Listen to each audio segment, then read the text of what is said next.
আব্বু কই গেলে? দেখো দিদা এসেছেন। আমি তো চিনতেই পারিনি দিদাকে একদম।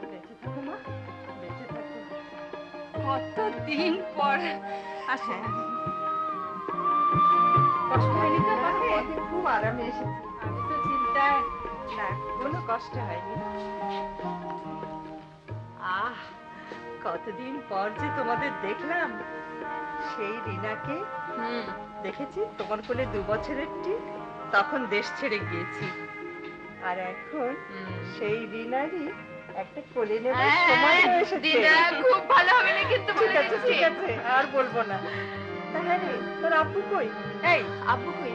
তোর আব্বুকে ডেকে নিয়ে আয়। উনি তো বোধহয় স্টাডি রুমে কার সাথে গল্পে মেতে আছে। হবে আবার কার সাথে? নিশ্চয় কোনো ফিল্ম ডিরেক্টরের সঙ্গে। আমি যাই ডেকে নিয়ে আসি ফিল্ম আব্বুকে। ডিরেক্টর? ও কি ফিল্ম করছে নাকি? না মানে এই আব্বু আব্বু কে ও রিনা? কিছু ভাবছিলে মনে হচ্ছে। কি ভাবছিলে? না রে, এমনি এমনি। বুঝেছি, ওই ফিল্ম ডিরেক্টর মতলুব আলী নিশ্চয়ই তোমার মাথার মধ্যে আবার সিনেমার পোকা ঢুকিয়েছে। কথাটা এমন করে বললি যেন মনে হচ্ছে কোনো অন্যায় করে ফেলেছে। ন্যায় অন্যায় তুমি ভালো বোঝো আব্বু, কিন্তু আমার কি মনে হয় জানো, তোমার ওই সব সিনেমার গল্প টল্প এখন একদম লেখা উচিত না। হেসো না আব্বু, হাসির কথা না। ইউনিভার্সিটিতে ভাইস চ্যান্সেলর হিসেবে 3 জনের মধ্যে তোমার নাম প্রপোজ হয়েছে। দেখ, পেশা হিসেবে অধ্যাপনা প্রফেশনটা এটা শ্রদ্ধার যোগ্য, কিন্তু আমি মনে করি যে চৌর্যবৃত্তি ছাড়া আর সব প্রফেশনে শ্রদ্ধার যোগ্য। এবং আমার এই অধ্যাপনার সাথে চিত্রনাট্যের কোনো বিরোধ নেই। না থাক, তা না থাক আব্বু। বাংলাদেশে ফিল্ম মেকিং এর যা ছিরি, তাতে তুমি যতই ভালো কিছু চিন্তা ভাবনা করো না কেন, শিব গড়তে বাঁদর তোমার হবেই। দেখ, যাদের সৎসাহসের অভাব আছে তারাও সব ছল চাতুরির আশ্রয় নেয়। তুই যেন কি বলতে এসেছিলি? এই যা বলতে এসেছিলাম একদম ভুলে গেছি। সেই যে দিদা এসেছেন, তোমার জন্য একদম অস্থির, অনেকক্ষণ ধরে খুঁজছেন ড্রয়িং রুমে। দিদা? কোন দিদা রে? আরে বাবা, সেই যে লন্ডনে দিদা। মাসুদা খালা? হ্যাঁ হ্যাঁ। কখন এলেন? সে অনেকক্ষণ কথা বলছেন ওখানে। তো আগে বলবি তো, তোর মা কোথায়? একদম তোমার জন্য অস্থির, আম্মু কথা বলছেন ওখানে। চলো চলো। আরে অন্যায় হয়ে গেছে। দেখ তো, এই 18 বছর পর এসেছেন আমাকে দেখা করতে, অথচ তুই কথাটা আমাকে এখন বলিসনি। জানিস ভুলে গেছি তো। আমার এই মাসুদা খালা আমাকে কিরকম ভালোবাসতেন ছোটবেলায়। মা মারা যাওয়ার পর আমাকে কখনো মায়ের অভাব বুঝতে দেননি, জানিস? আব্বু, তারপরে বুঝি তোমার মায়ের অভাব আর কেউ বুঝতে দিয়েছে? আমার এই পাগলি মেয়েটা আমাকে কোনোদিনই সেটা বুঝতে দেয়নি, বলো তো? চলো চলো শিগগিরই চলো, তোমার লন্ডনী খালা অস্থির। চল চল যাই, আমি খাবার তৈরি করতে যাই। খালা, এই যে আপনার বোন এসে গেছে। থাক থাক বাবা, এত বড় ছেলেকে আর পায়ে হাত দিয়ে সালাম করতে হয় না। বস বস। তা হ্যারি কেন, তোর যদি কি গোপে পাক ধরে গেছে? খালা, এটা হলো আমার সুখ আর সম্মানের সাইনবোর্ড। তুমি একদিন পর দেশে এসে কিরকম লাগছে বলো? খুব ভালো লাগছে রে। 18 বছরে কত কিছু ঘটে গেছে, কত পরিবর্তন, কিন্তু নিজের দেশ, নিজের মানুষজন দেখে কি যে ভালো লাগছে। আচ্ছা খালা, একটা কথা বলি। বল। খালুজান তো এখন বেঁচে নেই, আপনার একটা মাত্র মেয়ে রোজি, তারও তো বিয়ে শাদী হয়ে সে অনেকদিন ধরে নাকি আমেরিকাতে আছে। আপনি এখন লন্ডনে পাট চুকিয়ে টুকিয়ে দিয়ে দেশে ফিরে এলেই তো পারেন। তোর খালুর ইন্তেকালের পর সেই রকমই তো ভেবেছিলাম, তারপর দোনামোনা করতে করতে দেশে আর আসা হলো না।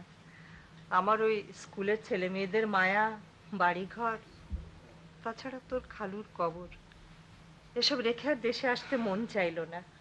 তো হঠাৎ একেবারে ছেড়ে দিয়ে চলে এলে যে? এলাম, তোদের দেখতে মন চাইলো তাই।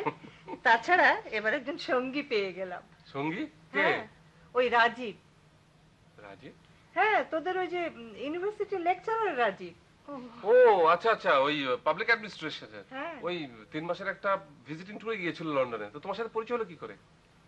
কি করে? হ্যাঁ, রিনার একটা চিঠি নিয়ে আমার কাছে গিয়েছিল, তারপর তো আমার বাসাতেই ছিল। রিনার চিঠি নিয়ে? কই, রিনা তো আমাকে কিছু বলেনি। মেয়ের সব কথাই কি বাবা মাকে খুলে বলতে হবে? কিছু কিছু বুঝে নিতে হয়।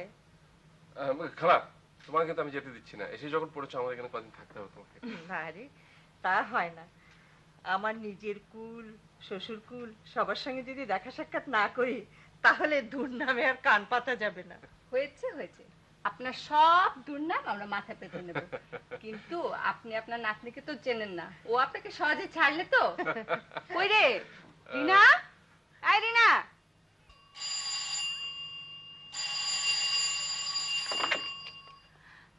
হ্যালো। আমি হুম। কি করছো? কেন, সংসার? সংসার? হুম। কার সংসার? বাবা মায়ের। তা আমার সংসারটা কবে হবে? আহা, সংসারের ভারী তো শখ। তা লন্ডন থেকে সংসারের জন্য কি আনা হয়েছে? এনেছি। হুম। জিনিসটা শুধু দামি না, লভ। ও বাবা, তা জিনিসটা কি শুনি? শুনবে? হুম। ভালোবাসা। ও বাবা, এই সাংঘাতিক জিনিস আনলে কি করে? তোমাকে ধরেনি? ধরেছিল। হ্যাঁ, তারপর? আমি বললাম যদি ধরেন তাহলে কি হবে জানেন? হুম। আকাশের চাঁদ টুকরো টুকরো হয়ে যাবে, তারাগুলো আগুনের ফুলকির মতো খসে খসে পড়বে। আরে শোনো শোনো নাও। আরো বললাম যে পৃথিবীর সমস্ত নদীর স্রোত, সমস্ত সমুদ্র শুকিয়ে কাঠ হয়ে যাবে, বাগানে ফুল ফুটবে না, পাখি গান গাইবে না, পৃথিবীর সমস্ত নারী বান্ধা হয়ে যাবে। তারপর তারা কি করবে জানেন? আপনাদেরকে অভিসম্পাদ দেবে 1000 বছর ধরে। তোরা বুঝি তখন ভয় পেয়ে গেল? আরে ভয় পেলো মানে ভয় কাঁপতে শুরু করলো। তুমি তখন কি করলে? আমি আমি ওদের ওই শুকনো হৃদয়ের জন্য আমার ভালোবাসা থেকে এই একটু দিয়ে দিলাম। আরে এই মেয়ে অত হেসো না, তোমার হাসিতে তো টেলিফোন এক্সচেঞ্জ বাস্ট হয়ে যাবে। তুমি এই ভর দুপুরে আর জ্বালিও না তো, ওদিকে চুলে আমার ডিমের পুডিং রয়েছে। আরে ছাড়ো ছাড়ো তো। তোমার ডিমের পুডিং। শোনো, আমার কোটকে কি করছে? দিদা, দিদা ওদিকে আব্বু আম্মুর হেফাজতে। এই একটু আড়ি পেতে শোনো না কি বলা বলি করছে। ইস, আমার বইয়েই গেছে। যার জন্য করি চুরি সেই বলে চোর। আরে শুধু লন্ডন থেকে ঘটকিকে পটিয়ে পটিয়ে তোমাদের কাছে নিয়ে এলো। তুমি কি এখন বলছো? আরে বাবা, সবুর করো, সবুর তো করো। দিদা তোমার মতো তার মাথা মোটা না যে হুট করে উনি। এই যা, চুলে আমার ডিমের পুডিং এক্ষুনি পুড়ে যাবে, আমি রাখি। হ্যাঁ, আরে এদিকে তো আমি পুরো গাওয়া হয়ে গেল আমার শোনো।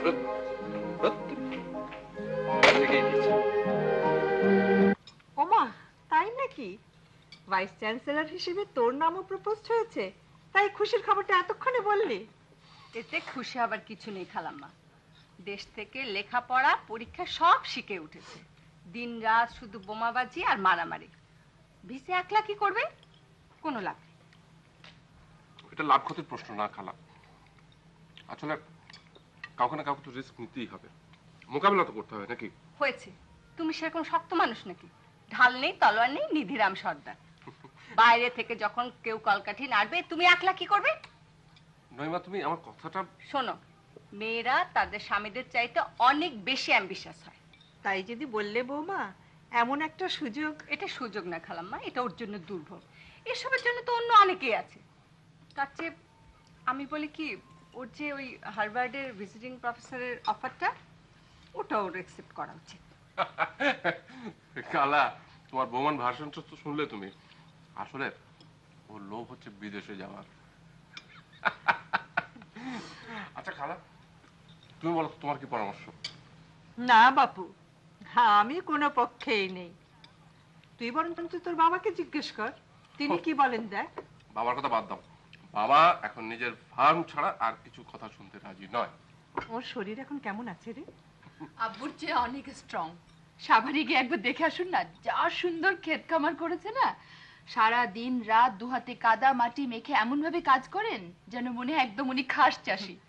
দেখে কে বলবে যে এই লোকে একদিন ডিস্ট্রিক্ট জাজ ছিলেন? বাবার বাগানটা সত্যি দেখার মতো, একবার দেখলে আর চোখ ফেরানো যায় না।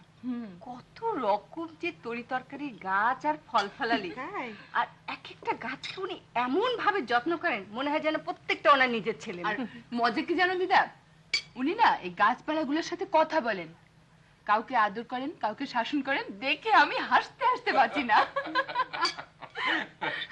তোরা হাসিস, আমার কিন্তু দুলাভাইয়ের জন্য বড্ড কষ্ট হয় রে।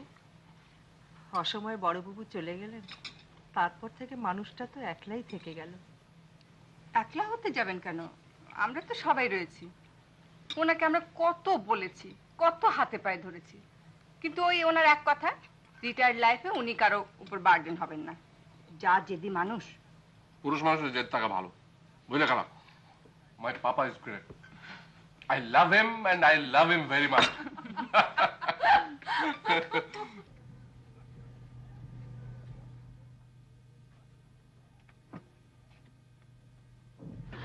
তুমি কেন, ভয় পেয়েছো?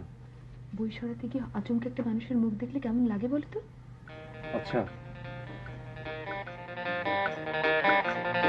মুখটা বুঝি ভূতের মতো না? বলেছি ঠিক আছে, বিয়ে যদি না হয় তাহলে আমি আত্মহত্যা করবো। বইয়ের ভূত হয়ে আমার ঘর মটকাবা। বেশি ভয় দেখাবে না, বেশি ভয় দেখালে আমি কিন্তু চেঁচিয়ে লোক জড়ো করবো। নীরবতা পালন করুন, এটা লাইব্রেরি। তুমি এখন যাবি, তোমার বকবকানির জ্বালায় কবির স্যারের টিউটোরিয়ালে নির্ঘাত ফেল করবে এবার। ঠিক আছে, তুমি আর ক্লাসের কথা বললে তো দেখো, শুধু ফার্স্ট, এবারে ফার্স্ট ক্লাস ফার্স্ট।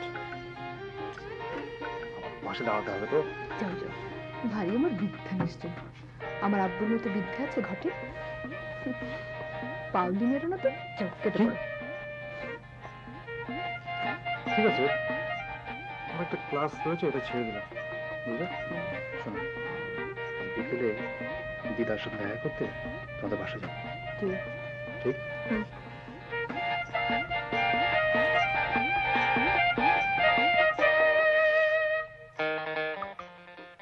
দিনরাত মনোযোগ দিয়ে অত কি লিখছো? সেমিনারের জন্য কোনো পেপার? তাহলে নতুন কোনো নাটক? না, চিত্রনাট্য। আসলে যে ইকোনমিক্সের বই, নাটক এসব লিখতে লিখতে হঠাৎ চিত্রনাট্য লেখার ভূত ঘাড়ে চাপলো যে? জীবনে সবকিছুর অভিজ্ঞতা থাকা ভালো। সিনেমা লাইনে তো শুনেছি অনেক পয়সা, তো ওরা তোমাকে পয়সা করে দেবে তো? কিছু দিয়েছে, লেখা শেষ হলে আরো দেবে। পয়সাগুলো জমিয়ে রেখো, মেয়ের বিয়েতে তো অনেক খরচ। মেয়ের বিয়ে দিচ্ছ বুঝি?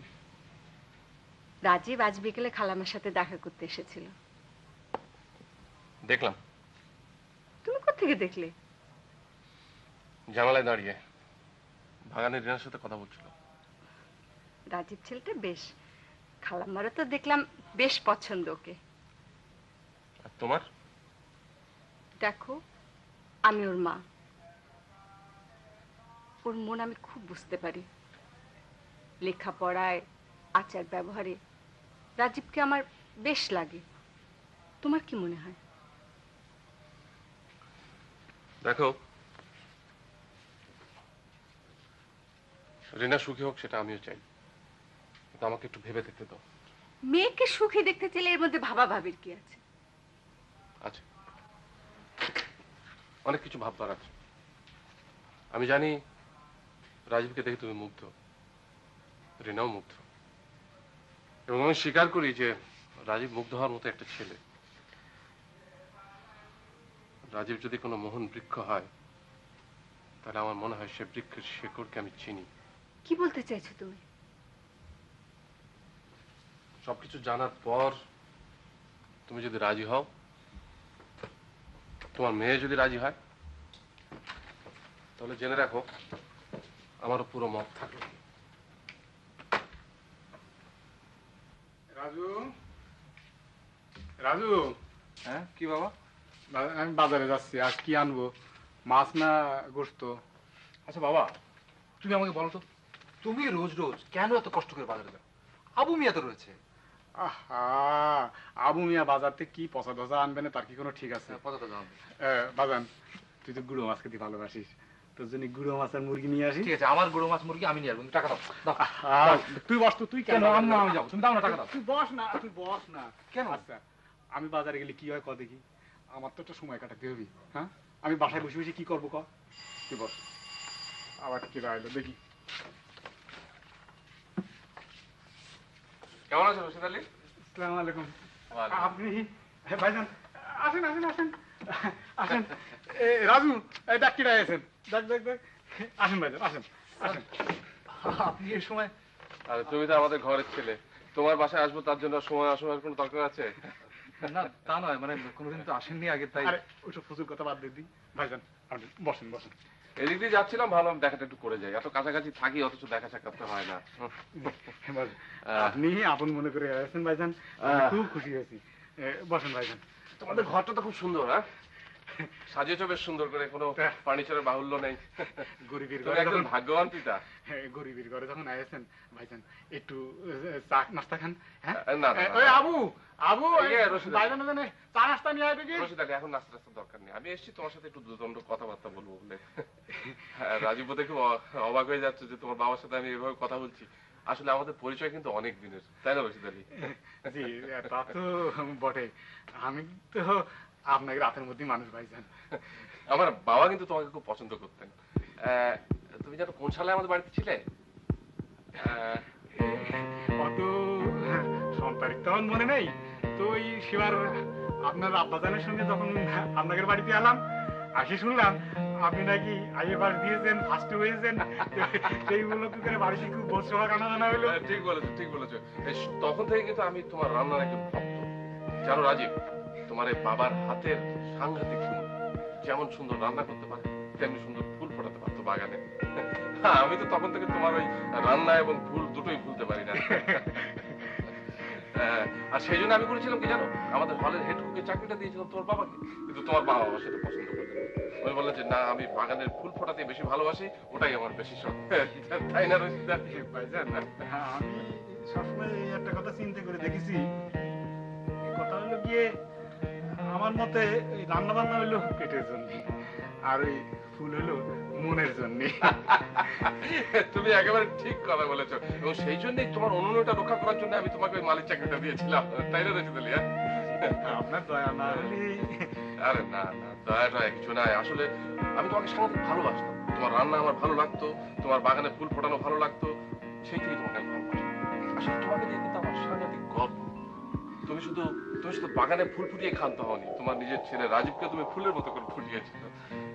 আল্লাহর রহমতে আমি এখন খুব সুখী ভাইজান, খুব সুখী। আমি কিন্তু তোমাকে আরো সুখী দেখতে চাই। বুঝলে রাজীব, তোমার বাবা একজন পরিশ্রমী এবং সংগ্রামী শিল্পী, তোমার জন্য অনেক কষ্ট করেছে, সুতরাং তুমি তাকে কোনোদিন দুঃখ দেবে না, অবহেলা করবে না।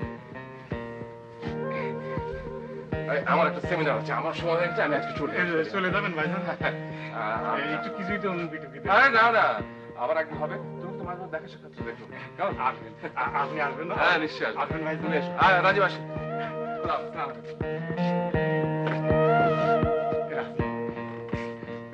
দেখলি তো ভাইজান, কত নামি দামি প্রফেসর, কত বড় মানুষ, আমার বাসায় এসে আমার সঙ্গে কেমন বন্ধুর মতো আলাপ সালাপ করে গেলেন। হ্যাঁ আসলে কি জানিস, ওগুলো হলো দয়ার শরীর, মনের মধ্যে না তো অহংকার বলতেই নেই। ভুল বাবা, ভুল। ওই লোকটার দেহ মনে একটা বিষ বৃক্ষ। কি করবো, ওই লোকটা একটাই তো। কি বলছিস বাবা, বাবা তুমি বুঝতে পারলে না? ওই লোকটা আমাদের চোখে আঙুল দিয়ে দেখিয়ে দিয়ে গেল ওদের তুলনায় তুমি আর আমি কি। রাজু, কি আমাদের পরিচয়? তুমি একটা রাঁধুনি, তুমি একটা মালি, তুমি একটা ছোট লোক, আর আমি সেই ছোট লোকের ছেলে। রাজু! মারো বাবা, আরো মারো, আরো মারো, যত খুশি মারো, কিন্তু তবু আমি বলবো তুমি আমার বাবা। তুমি যাই হও, তুমি আমার বাবা। আমি তোমার সন্তান, তোমাকে আমি ভালোবাসি বাবা, ভালোবাসবো। ওই লোকটাকে আমি ঘৃণা করি, সারা জীবন ঘৃণা করবো।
watching Channel S.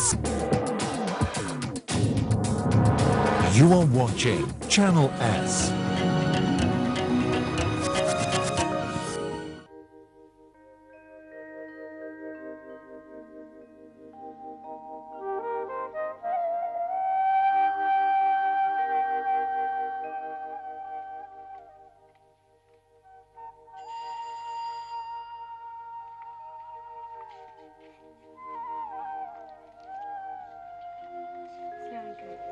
এটা কি রাজীব স্যারের বাসা?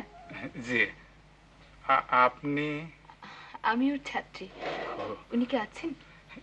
আসেন আসেন আসেন আসেন।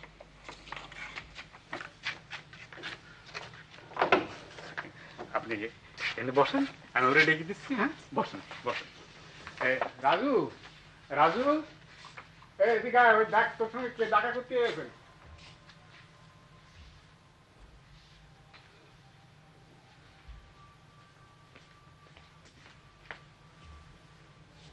ও তুমি? কেন, অন্য কারো কথা ভেবেছিলে বুঝি? কেন এসছো? আরে আমি তোমাদের বাসায় প্রথম এসেছি, আর তুমি কি না এভাবে কথা বলছো? আর কোনোদিন এভাবে আসবে না। এখন বলো কেন এসছো? একটা কারণ জানতে। কি? তুমি ইউনিভার্সিটি যাচ্ছ না, ক্লাস নিচ্ছ না কেন? রিজাইন করেছি। রিজাইন করেছো? হুম। কেন? কেন না, শিক্ষকতা করার মতো যোগ্যতা বা চারিত্রিক গুণাবলী কোনোটাই আমার নেই। হঠাৎ এরকম ভাবনার কারণ? তেমন কিছু না, বোধোদয়, একটা রিয়েলাইজেশন, দেন দ্যাটস অল।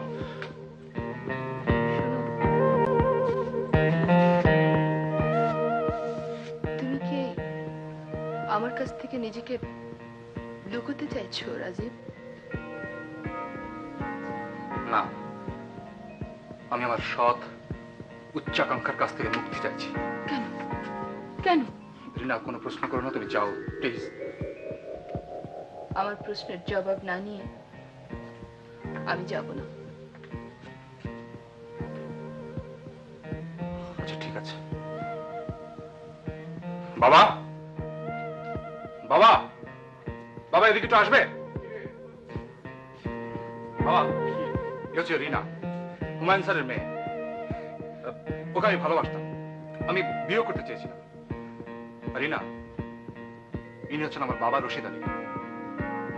তোমার বাবা আমার বাবাকে খুব ভালো করে চেনেন, যেমন জানেন।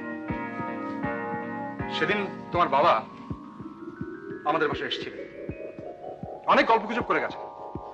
তোমাকে বলেছেন কিনা জানি না, কিন্তু আমি তোমাকে বলছি, আমার এই বাবা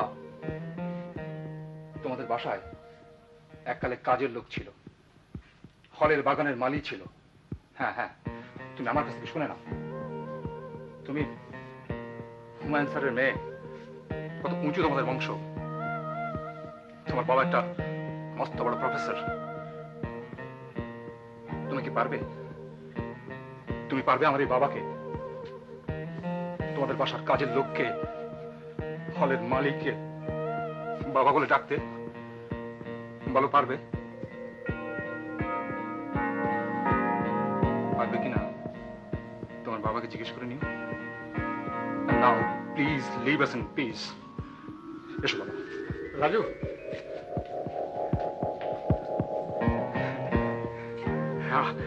আমার ওই পাগল ছেলের কথায় তুমি কিছু মনে নিও না মা।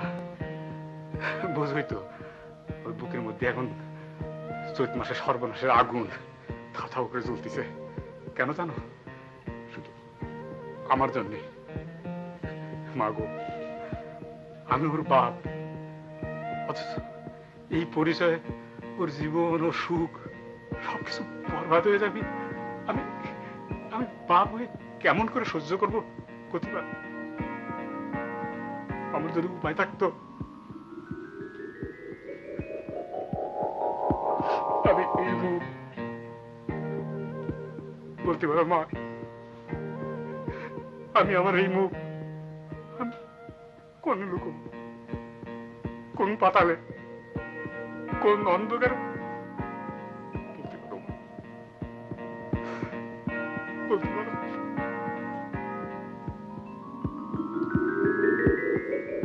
না খালাম্মা, তা হয় না। আমাদের একটা সমাজ আছে, মান মর্যাদা আছে। মেয়ের সুখ শান্তির চেয়ে তোমাদের মান মর্যাদা বড় হলো বৌমা? ওরা দুজন দুজনকে ভালোবাসে, ওদের ভালোবাসার প্রতি এতটা নিষ্ঠুর হয়েও না বৌমা। আরেকবার ভালো করে ভেবে দেখো। এতে ভাবাভাবির কিছু নেই খালাম্মা। রাজীব যত ভালো ছেলে হোক না কেন, ওর বংশ পরিচয় জানার পর ওর সাথে তো আমাদের আত্মীয়তা হতে পারে না। বৌমা, মানুষকে তার বংশ দিয়ে বিচার করো না। মানুষের পরিচয় তার মনুষ্যত্বে, তার জ্ঞানে, তার আচরণে। খালা, তোমার কথাটা ঠিক, কিন্তু কুল, বংশ, রক্ত এগুলোকে তো আমরা একবারে উড়িয়ে দিতে পারি না। আমরা গাছে আমরাই হয়, আম হয় না। হ্যাঁ, শুনেছি দিল্লিতে মোগল আমলের রাজা বাদশাদের বংশধরেরা এখনো আছে। তারা তাদের পুরনো গৌরব হারিয়ে অতি সামান্য জীবন যাপন করছে। মানুষের চাইতে বংশই যদি বড় হয় বৌমা, দেবে তাদের কারো সাথে তোমার মেয়ের বিয়ে? খালাম্মা, আপনি বিদেশে থাকেন, সেখানে জাতকুলের বালাই নাও থাকতে পারে। একটা ভিনদেশী জাতকুল না দেখে একটা ছেলের সঙ্গে আপনি আপনার মেয়ের বিয়ে দিতেও পারেন, কিন্তু এটা আমাদের বাংলাদেশ, এখানে আমরা যা খুশি তাই করতে পারি না। বৌমা, পারলে পারলে তুমি এভাবে খোঁটা দিয়ে কথা বলতে? নাইমা, নাইমা প্লিজ দেখো, খালা মুরব্বী মানুষ, খালার সাথে এভাবে কথা বলাটা তোমার ঠিক না। খালা, খালা প্লিজ তুমি কিছু মনে করো না। আমি জানি যে তুমি আমাদের মেয়ে রিনাকে নিজের মেয়ের মতো ভালোবাসো, তোমার সেন্টিমেন্ট আমি বুঝতে পারছি, কিন্তু আমাদের অবস্থাটা তুমি একটু বুঝবার চেষ্টা করো। আমি অবশ্য নইমার মতো অতটা কট্টর নই, কিন্তু কিন্তু ব্যাপারটা হলো যে রাজীবের বাবা যদি আমাদের পরিচিত কেউ না হতো তাহলে তো কোনো সমস্যাই ছিল না। যে ছেলের বাবা একসময় আমাদের ঘরের চাকর ছিল, তাই না? রাজীবের তো তবু একটা পরিচয় আছে, তার বাবার নাম রশিদ আলী। অন্যের বাসায় চাকরের কাজ করত, রান্না করত, নিজের ছেলেকে মানুষ করার জন্য পরিশ্রম করে অন্যের বাগানে ফুল ফোটাতো। কিন্তু তোমাদের কি আছে? আমাদের কি আছে মানে? আমার বাবা সৈয়দ শাহাবুদ্দিন পাকিস্তান আমলের একজন সিএসপি অফিসার ছিলেন। তোমার কথা হচ্ছে না বৌমা, বলছি হিমুর কথা।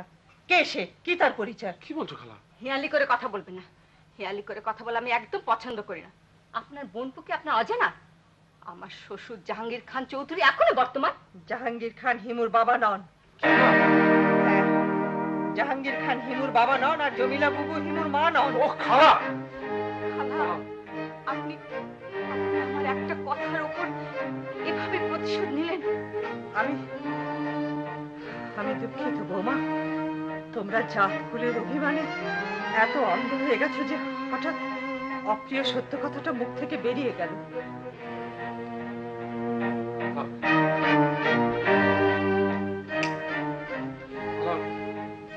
গত 45 বছর ধরে এই সত্যটা আমি জানতে পারিনি কেন খালা? হিমু, দুলাভাই তোকে তাদের সন্তানের মতো করেই মানুষ করেছেন, কোলে তুলে নিয়েছিলেন, লেখাপড়া শিখিয়েছিলেন।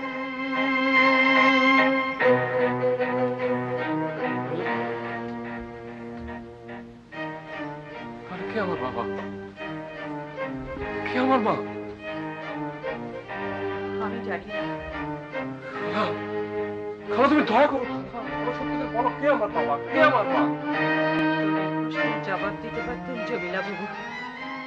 তিনি আজ সব কিছুর ঊর্ধ্বে, আর হয়তো দিতে পারেন তোর বাবা। যদি যদি নিজেকে খুঁচিয়ে খুঁচিয়ে রক্তাক্ত করতে চাস, তাহলে তাকে জিজ্ঞেস করতে পারিস।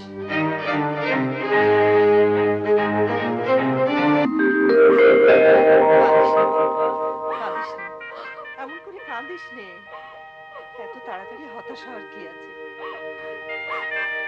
কাঁদিস নে বোন, একটা কিছু হবে। কাঁদিস নে, আর কাঁদিস নে।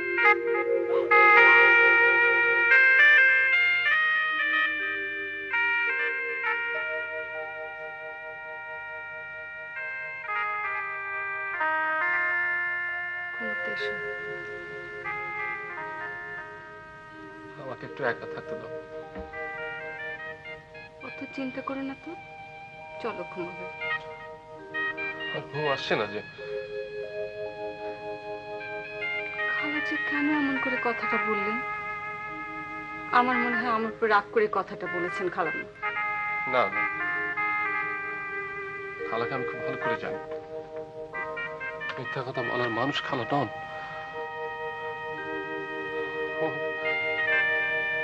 আমার কোনো পরিচয় নেই। এসব চিন্তা করে কি লাভ?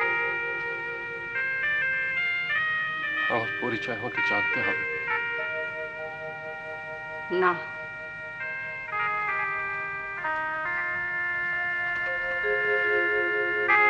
কিন্তু আমি আমার সত্যকে জানতে চাই। কে আমার বাবা, কে আমার মা, আমার ধমনীতে কার রক্ত বইছে আমি জানতে চাই।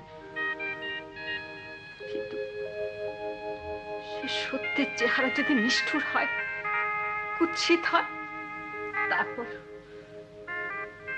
তুমি কি পারবে তোমার সেই পুরনো জীবনে ফিরে আসতে?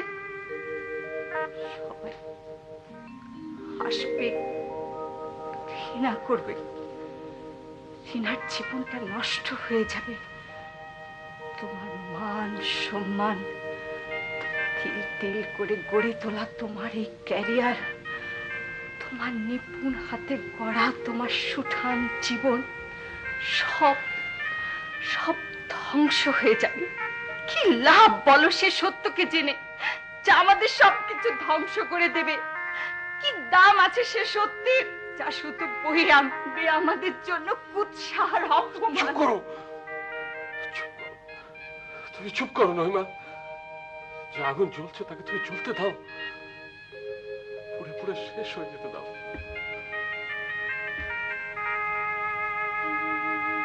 তোমার মনের শান্তির জন্য আমাদের সবাইকে পুড়িয়ে মারবে? আমি শুধু আমার জন্মদাতা বাবা মাকে একটা প্রশ্নই করতে চাই,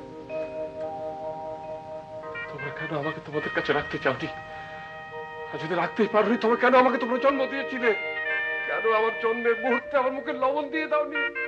কেন আমাকে গলা টিপে মেরে ফেলোনি?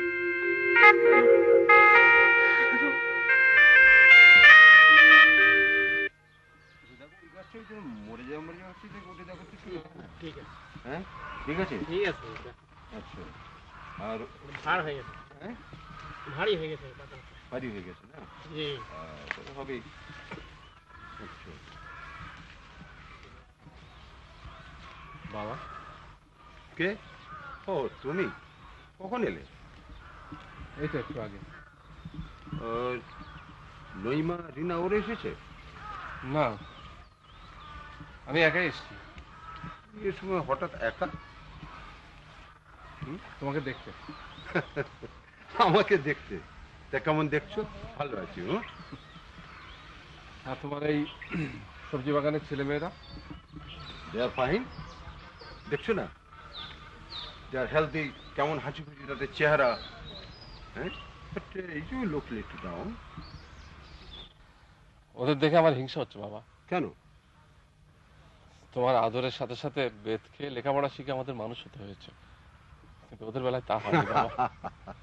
বাবা, বাবা, মানুষের সংসার তো একটা সাজানো বাগান। সেখানে যদি ভাইরাসের আক্রমণ হয়, সেখানে যদি ধ্বংসের মড়ক লাগে। হিমু, তুমি কি হয়েছে কি?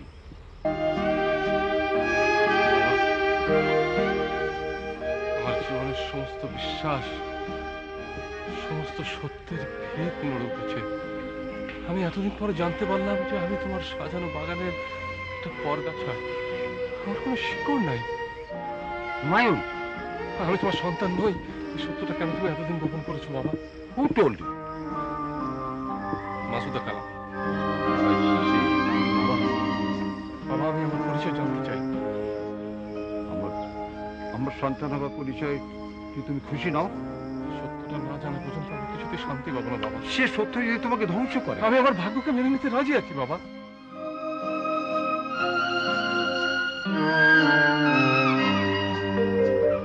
বাবা, রক্তের মানুষের ভবিষ্যৎ নির্ণয় করে কিনা আমি তাই জানবার জন্য তোমাকে নিজের সন্তান হিসেবে মানুষ করেছি। একদিন মনে করছিলাম ব্লাড ডাজন্ট ম্যাটার। আর তুমি যে জানতে চাইছো এর উত্তর আমার কাছে নেই। তোমার অন্য পরিচয় আমি জানি না।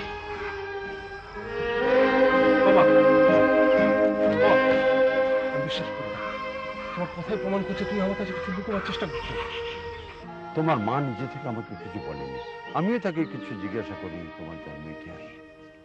আমি ক্ষমা করো। বাবা, বাবা তুমি আমাকে অন্ধকারে ফেলে রেখে যেতে পারো না, কিছু একটা বলে যাও। তোমার মা একটা মারাত্মক রোড অ্যাক্সিডেন্টে আহত হয়েছে, তখন সে প্রেগনেন্ট। অপারেশন টেবিলে বাচ্চাটা হয় স্টিল ওয়ার্ড। জীবন মৃত্যুর টানাটানিতে অপারেশন টেবিলে তাকে হারাতে হয় সন্তান ধারণ ক্ষমতা। তোমার মা ভালো হলো ঠিকই, কিন্তু শোকে দুঃখে উনি তখন প্রায় পাগল। সে অবস্থায় ছুটে গেছিল যশোরে বাপের বাড়ি নবীগঞ্জে তার পীর মামার কাছে। সেখান থেকে কয়েকদিন পর এক ঝড়ের রাতে ফিরে এসেছিল এক শিশুকে বুকে করে। সেই শিশুকে আমার হাতে তুলে দিয়ে বলেছিল যে আমাদের হারানো সন্তানকে ফিরে পেয়েছি। কে তার বাবা, কে তার মা, এই প্রশ্ন তাকে করনি কেন বাবা? আমি তোমার মাকে ভালোবাসি, তাকে বিশ্বাস করি। একজন বিচারক তো কখনো কোনো প্রমাণ ছাড়া কোনো সত্যকে গ্রহণ করতে পারে না বাবা। তুমি কেমন করে এই ভুল করলে? একজন বিচারক সে আইনের যন্ত্রণা, সে রক্তমাংসের মানুষ।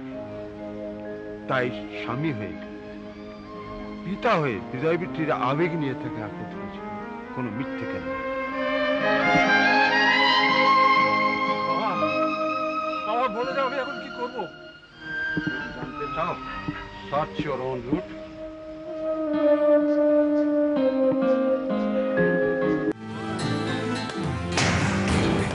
You're watching Channel.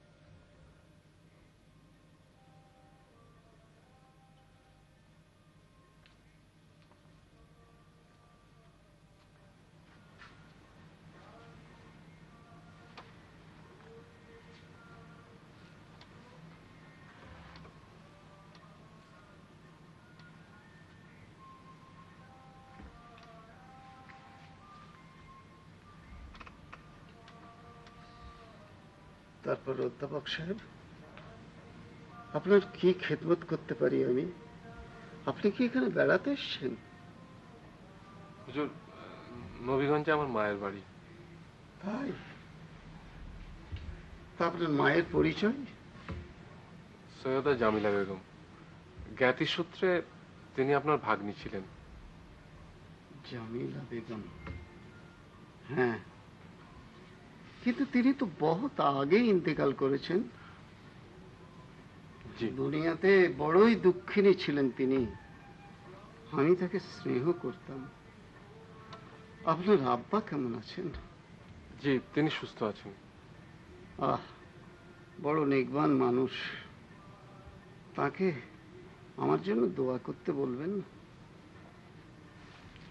হুজুর, আমার মনটা বড়ই চঞ্চল। ওহো, তাই বুঝি? আপনার মতো মানুষ জীবনে প্রথম এই গণ্ডগ্রাম নবীগঞ্জে এসেছেন। তা আমি কি করতে পারি অধ্যাপক সাহেব? হুজুর, সারা জীবন ধরে যাদের বাবা মা বলে জেনেছি তারা আমার রক্তের কেউ নয়। হ্যাঁ, এ খবর আপনি কোথায় শুনলেন? আমার ছোট খালা মাসুদা বেগমের কাছে।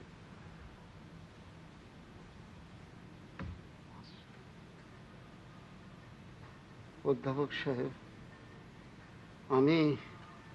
আমি অসুস্থ। আপনি এখন আসুন। হুজুর, হুজুর, আমি আমার রক্তের পরিচয় জানতে চাই। রক্তের চাইতেও হৃদয় অনেক বড় অধ্যাপক সাহেব। আর সন্তান পরিচয়, হৃদয় দিয়ে যারা আপনাকে মানুষ করেছেন তাদের কথা ভাবুন, তাদের শুকরগুজারি করুন।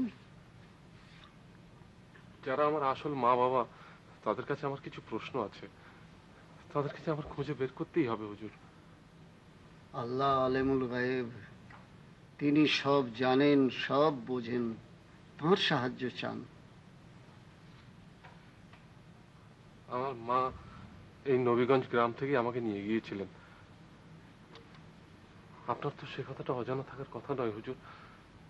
আমি শুধু এটুকু জানতে চাই যে তারা বেঁচে আছেন কিনা।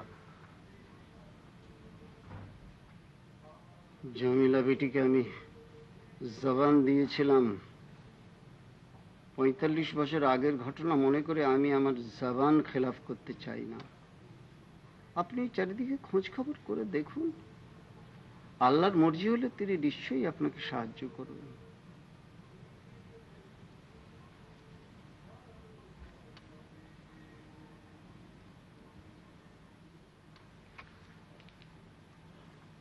আক্কাস মিয়া,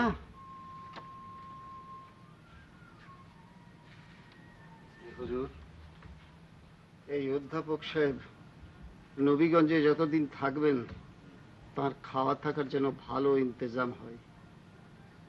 উনি আমার আত্মীয়,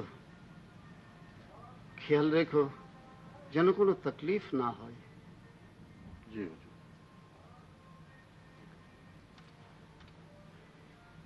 আল্লাহ আপনাকে সাহায্য করবে।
মানুষ ঘোরাফেরা করতেছে কি জন্য? এ আবার কোন বিপদের আলামত?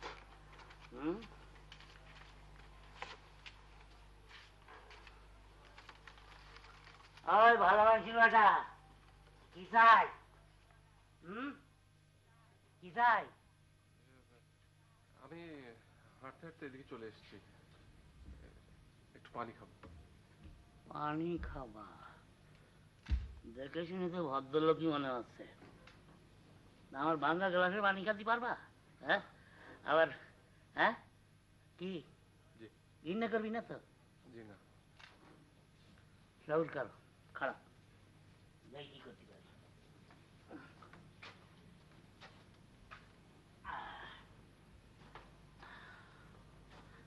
গাছের ডাব পাড়িয়ে রাখছিলাম, বুঝলে?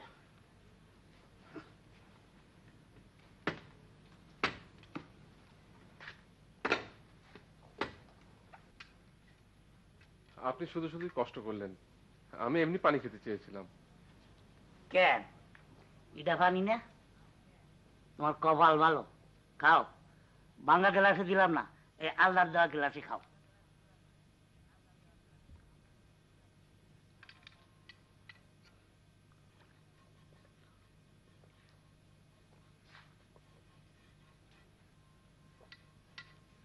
খাও খাও, ভালো করে খাও।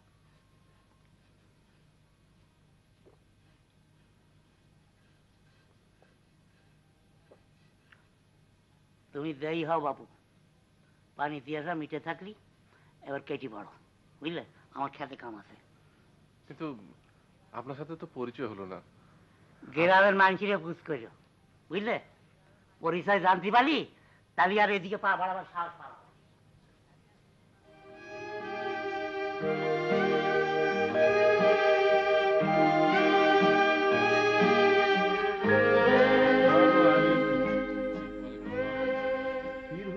চিকিৎসা করতেছিলেন, আপনার কোনো তকলিফ হতেছে না কিন্তু? জি না, আমি ভালোই আছি। তা বেশ, তা আজ কনে কনে ঘুরলেন হুজুর? এই একটু এদিক ওদিক ঘুরলাম আর কি। আচ্ছা, এই যে বাগিচার পিছনে যে ঝুপড়িটা, ওখানে কে থাকে? সর্বনাশ, আপনি হনে গেছিলেন নাকি? হ্যাঁ, কেন? বুড়ো দাঁড়িয়ে জাপতে আসেনি আপনার কুপতি? আচ্ছা, বুড়োটা কে? ওর নাম হলো যে আরমান গাজী। জীবন মেয়াদ খেটে ও তার ওই পুরনো ভিটে নাস্তানা গেড়েছে। যাবজ্জীবন মেয়াদ কেটেছিল? হ্যাঁ, খুনে ডাকাত, মেয়াদ খাটবে না তো কি করবে? ওর যে কেন ফাঁসি হয়নি বুঝছেন, তাই আমি ভাবতেছি। খুনে ডাকাত? হ্যাঁ, ওই পীর হুজুর দয়া করেন বলেই তো এই গ্রামে থাকতে পারতেছে, তা নাহলে কিটা করে জায়গা দেয়, ঘর তুলতে দেয়? তার মানে এই গ্রামে কারোর সাথে মেলামেশা নেই? না, এই গ্রামে পীর হুজুর ছাড়া কেউ ওরে দেখতে পারে না। তো আপনি বিদেশি মানুষ, ওই বুড়ো ত্রিসীমানায় আর যাবেন না। যাকে বেলা হয়ে গেল, আমার হাটে যেতে হবে। তো চলি, দোয়া খের। আসসালামু আলাইকুম। ওয়ালাইকুম আসসালাম। আল্লাহ খাইর।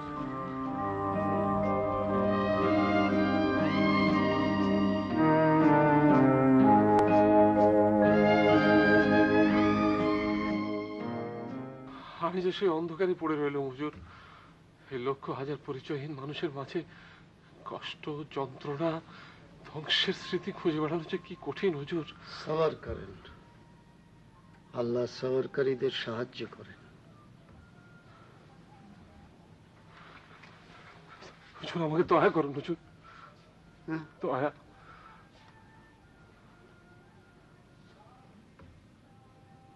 হতাশ হওয়ার কিছুই নেই, এক মনে খুঁজলে আল্লাহকে পাওয়া যায়। আরে এ তো সামান্য মানুষ।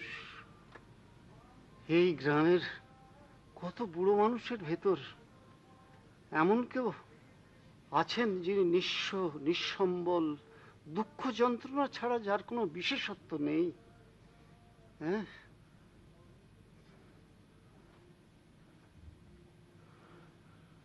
আপনি আল্লাহর কাছে সাহায্য চান, আমি দোয়া করব।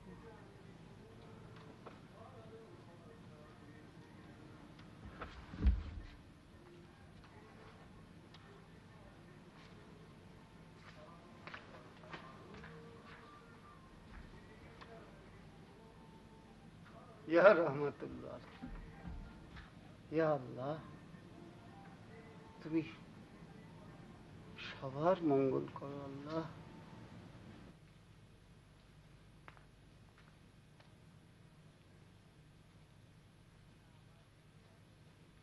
তুমি আবার এই এখানে?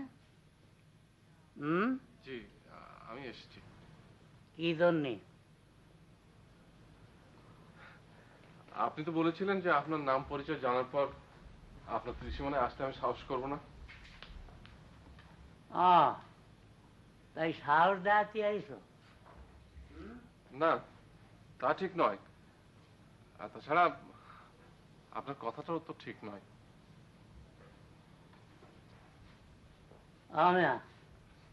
তোমার মতলবটা কি? জি, আমার কোনো মতলব নেই। তুমি পুলিশের লোক না জোরদারের লোক?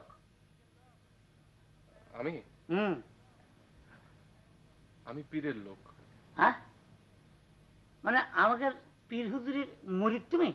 না, আমি মুরিদ নই, আমি ওর আত্মীয়, ঢাকা থেকে বেড়াতে এসেছি। তাহলে তো তোমার আর তুমি বলা যাবে না, আপনি ক্ষতিও। না না, আপনার যা ইচ্ছা আপনি তাই বলবেন, কোনো অসুবিধা নেই। আচ্ছা, তুমি যখন এখানে আইলে এই গায়ের কেউ তোমাকে করা যায়নি যে মানুষটা খুব খারাপ?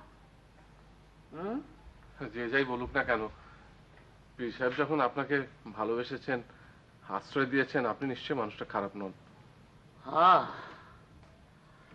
ওই পীর হুজুরির দয়াই তো আমার জীবনটা এখনো দুঃখ দুঃখ করতেছে, নালি ওই জোরদাররা কবে আমারে ফাড়ি ফেলাতো।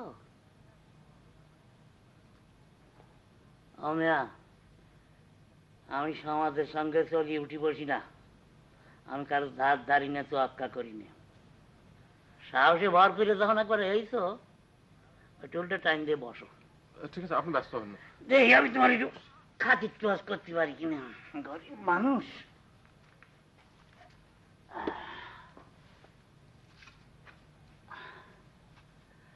হ্যাঁ,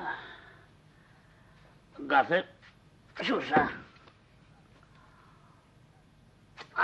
শসা ছোলা লাগবে কি জানি, জোয়ান মানুষ না, চিবয়ে খাও না।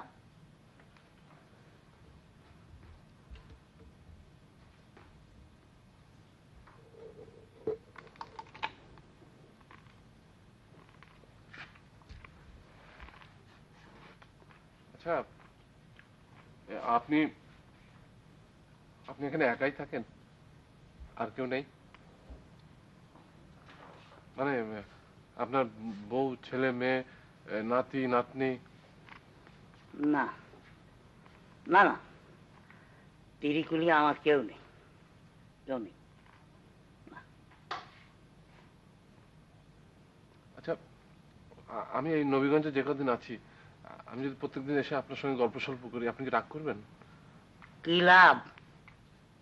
আমার মতো একটা মুখ্য সূক্ষ্ম মানুষের সাথে বসে তুমি শিক্ষিত মানুষ কি গল্প করবা?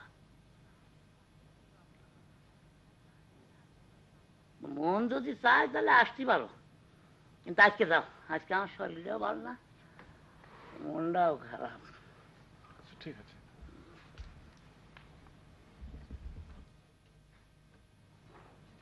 আসসালামু আলাইকুম।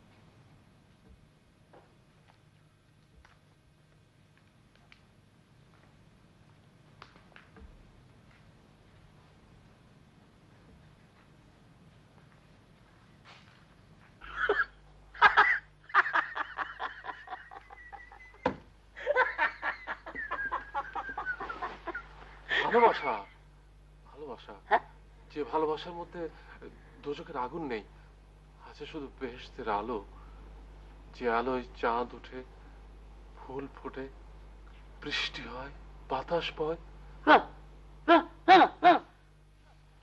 ভালোবাসার কথা আমি কিছু জানি না। জানেন? আপনি জানেন না? আপনি নিশ্চয়ই জানেন। সেই ভালোবাসার কথা আমাকে বলুন, সেই যৌবনের কথা আমাকে বলুন, সেই ভালোবাসা, যে ভালোবাসা আপনার সোনালী ধানের খেতে ধান হয়ে ভরে থাকতো, সেই ভালোবাসা, যে ভালোবাসা আপনার ঘরে বউ ফুল হয়ে ফুটে থাকতো।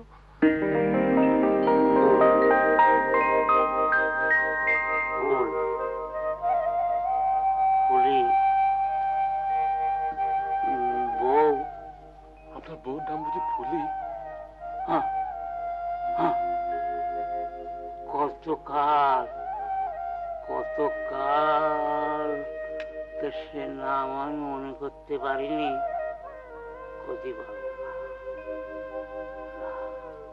কে বলে আপনি মনে করতে পারছেন না?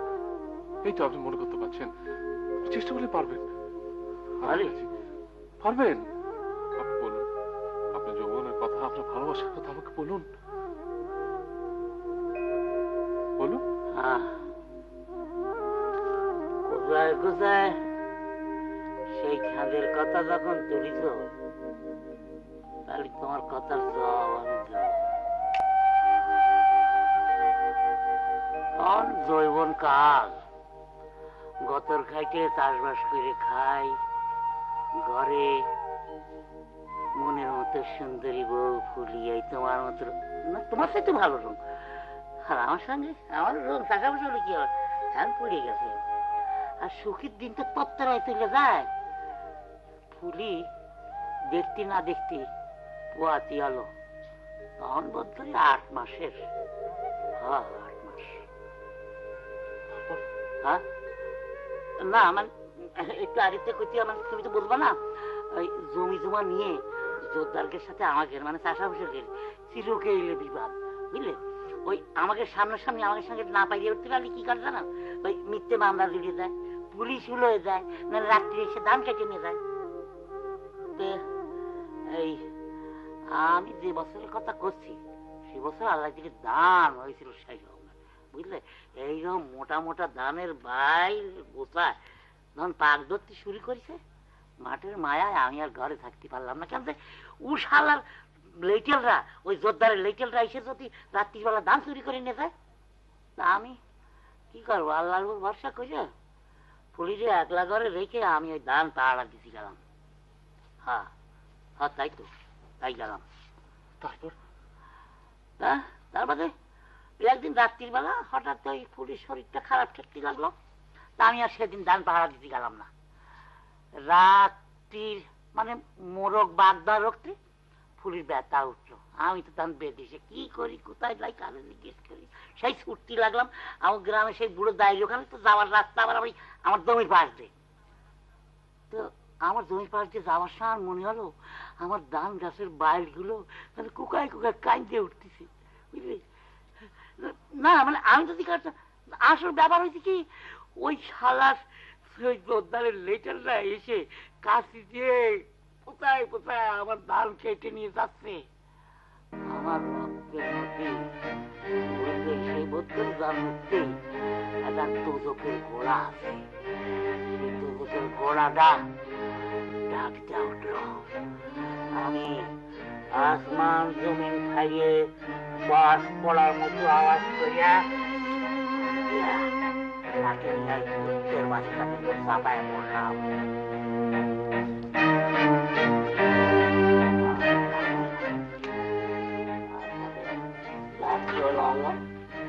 যখন ঘরে ফিরে এলাম তখন লাল হয়ে সূর্য উঠে উঠে করতেছে।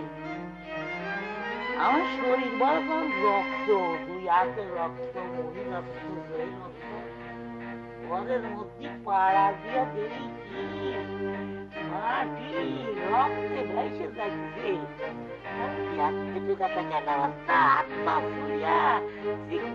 কাঁদছে।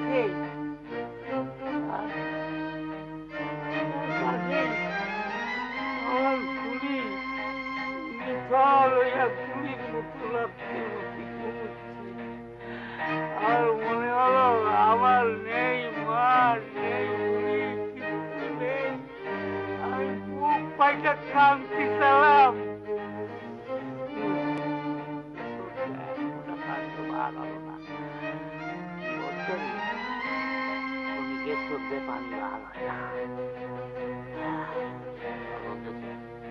বাচ্চাটার কি হলো?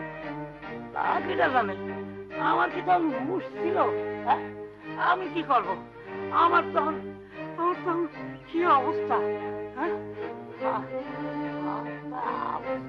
মনে করতেছে বোধ করি সেই সময় একটা ছাত্র মেয়েছিল। আমি বলে মনে পড়লো না,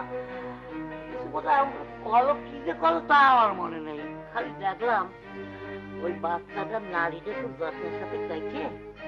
আসল দিয়ে ওর গায়ের রক্ত টক্ত মুছায়, ধোয়া মুছায়, কাপড় দিয়ে পেঁচায় নিয়ে বার চলে গেলাম। ডাক দিয়ে না ঠেকালাম না, বাধা দিলাম না। আমি বাধা দিয়ে কি করবো? আমি তো বাচ্চা বাঁধতে পারবো না, বুঝলে না? আমি তো বাচ্চা বাঁধতে পারবো না।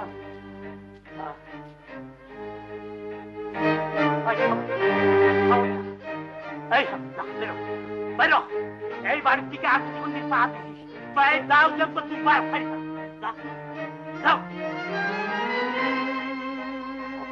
বাচ্চাটা দিয়ে দিলেন, কোনোদিন তার কোনো খোঁজ নেননি?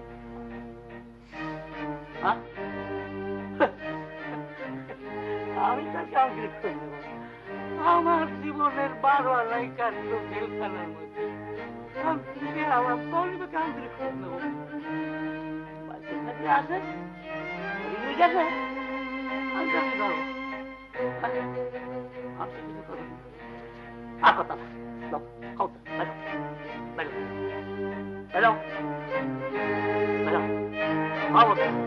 আর কোনদিন এমনি আমার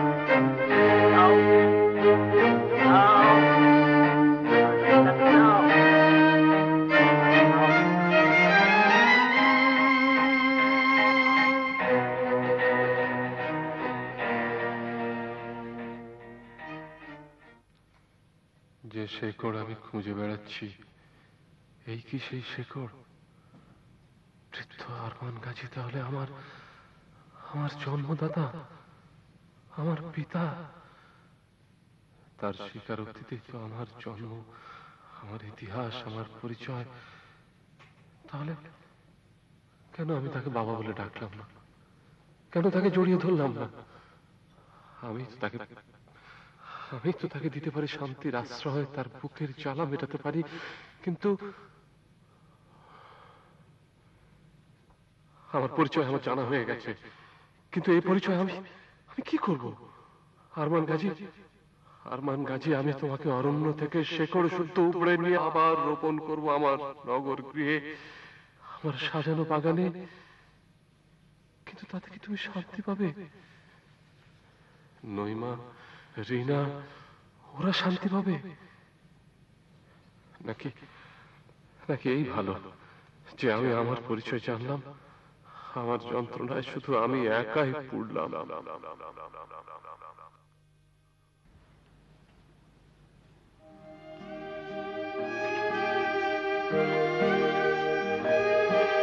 আমার মনটাই করছিল তুমি আবার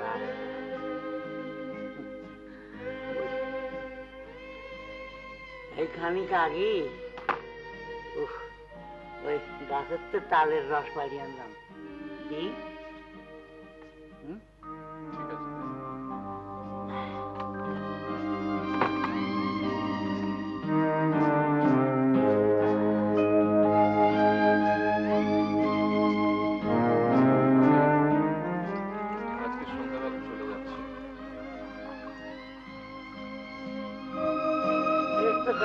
গ্রামে ঘুরে বেড়ালেন, এখন ঘরের ছেলে ঘরে ফিরে দাঁড়াই।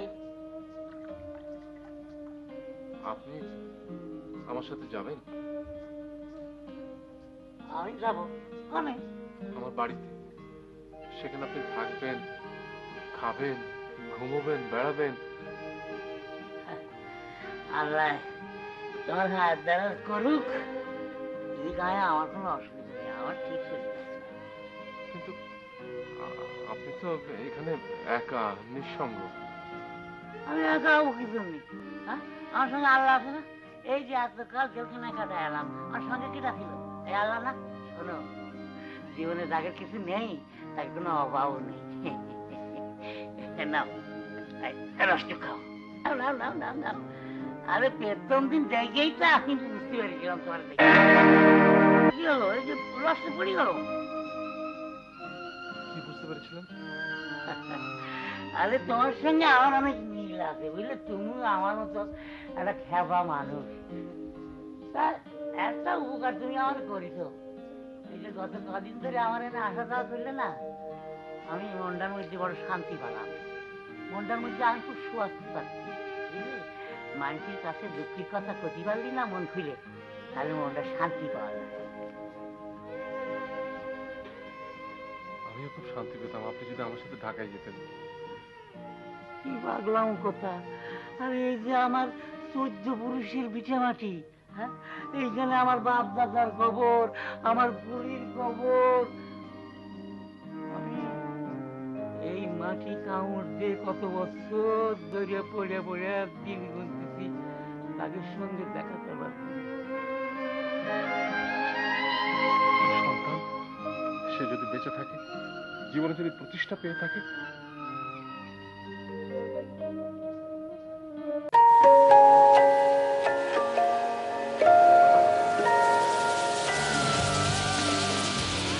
You're watching Channel S.